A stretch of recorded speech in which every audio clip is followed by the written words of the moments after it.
Não existe profeta do caos. Ou o profeta, ele é verdadeiro, ou ele é profeta falso. Ou ele é profeta de Deus, ou ele não é. Não existe profeta do caos. Existe profeta verdadeiro ou falso, de Deus ou não. Só isso que existe. Profeta não escolhe o que vai profetizar. Profeta não escolhe o que vai dizer, se ele vai abençoar, se ele vai trazer uma palavra de derrubada de reinados, de doença, se ele vai levantar alguém pela profecia. Isso não é questão do profeta. A questão é se o profeta é verdadeiro ou se o profeta é falso. Se o profeta é de Deus ou se o profeta não é. Só isso. O que ocorre é que nós vemos pastores hoje desesperados porque precisa de dinheiro, a sua igreja não funciona, não pode abrir a sua igreja devido à pandemia na qual estamos metidos. E ele então, no seu desespero, se levanta contra os profetas verdadeiros e fica chamando os profetas de profeta do caos. Vi pastor, inclusive, chamando a atenção do povo para o número de curados pelo coronavírus, que foram curados. E ele chamou a mídia de sensacionalista, porque a mídia apenas se refere aos mortos. E ele veio mostrar o número de curados. O número de curados não é a preocupação nossa, pastor.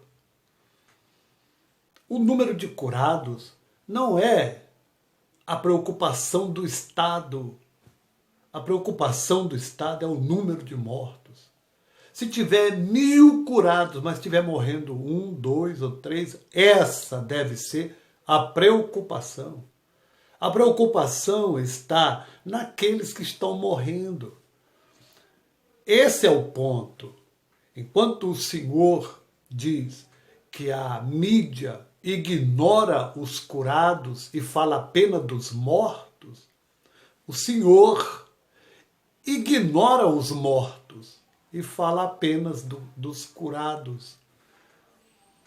Nós temos que olhar para aqueles que estão morrendo, nós temos que entender por que estão morrendo e tentar frear o avanço desta pandemia. Ou o Senhor não consegue entender isso. O que preocupa toda uma equipe de saúde médica, de cientistas, de pesquisadores, é o avanço, é o número de mortos, o número de curados. É claro que a gente está alegre pelos curados, mas é preciso parar os mortos, é preciso parar a pandemia, é preciso parar a propagação do vírus. Isso é difícil de entender? Ou será que o seu desejo cego por dinheiro te faz tolo?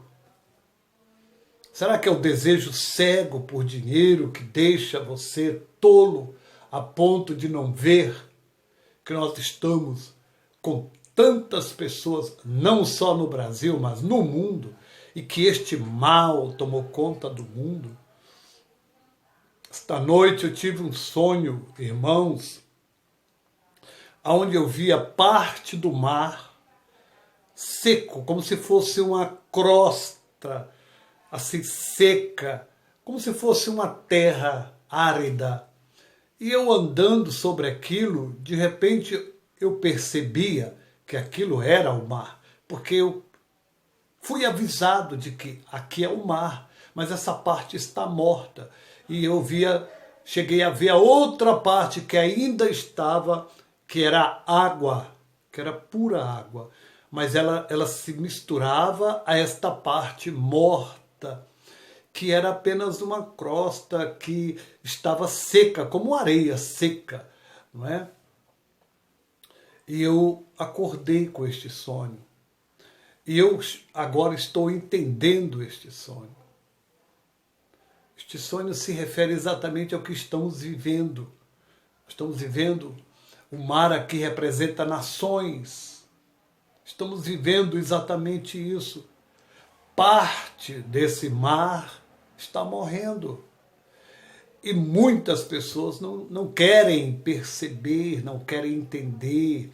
Irmãos que se dizem evangélicos, cegos por paixões políticas ou por desejos de dinheiro, desejos capitalistas. Irmãos que, porque não tiveram ninguém na sua casa que sofreu vítima desta enfermidade, daí o porquê eles estão assim. Alguns nem acreditam que este coronavírus existe. Quanta tolice, quanta bobagem, quanta ignorância.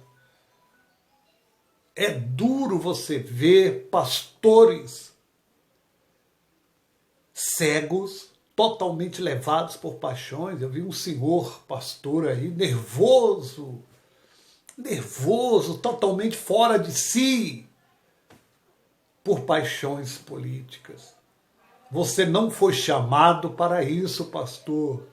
Você foi chamado para pregar o evangelho da salvação. Evangelho que cura, que liberta, que salva. Evangelho que transforma. Você não foi chamado para estar em defesa de políticos. Deus já tem falado neste canal. Vocês serão surpreendidos por causa das vossas paixões infames por políticos, que levou vocês à cegueira. E o Senhor tem estado atento a isso. Não adianta atacar os profetas. Não, isso é bobagem, isso é perca de tempo. Porque tudo que o Senhor falou pelos seus profetas vai se cumprir ou está se cumprindo. Não adianta. Nós vamos ver. Vamos ver o que você já está vendo. Esses profetas do caos serão envergonhados. Como assim? Olha os números. Envergonhados como? Olha os números, olha a sua volta, cego. Olha a sua volta, olha os mortos à sua volta, cego. Já estamos a mais de 50 mil infectados, ó cego. Mais de 3 mil mortos, já estamos aí 3.500 mortos para lá. Estou sem os números aqui agora. Na verdade, eu não vim nem falar sobre isso. Eu vim apenas dizer que não existe profeta do caos. Existe profeta do Senhor. Profeta do Senhor. Ou profeta do diabo. Ou o profeta profetiza a verdade, ou ele profetiza a mentira. Ou o profeta é verdadeiro, ou o profeta é falso. Só isso. Não cabe a nenhum homem, a pastor, a bispo, a ninguém entrar no mérito da profecia, o que foi profetizado. Isso não importa. O que importa é se o profeta é ou não é de Deus. Se a profecia é verdadeira ou falsa. Se ele vai profetizar a morte, se ele vai profetizar a bênção, isso é secundário. O que se tem que saber é se o profeta é ou não é de Deus. E o que nós temos visto nesses últimos dias são profetas de mentira, profetas interesseiros, pastores, mentindo e levando os cegos. Os que têm a mente cauterizada estão sendo levados à mentira, ao engano. É lamentável. Eu disse que não ia falar mais sobre isso. Falei que não ia falar mais sobre isso. Mas não tem jeito. Os números estão alarmantes. A última leva, mais de 400 mortos. E ainda acusam os profetas verdadeiros de profetas do caos. Até quando, cegos? Até quando, tolos? Vocês continuarão cegos e tolos.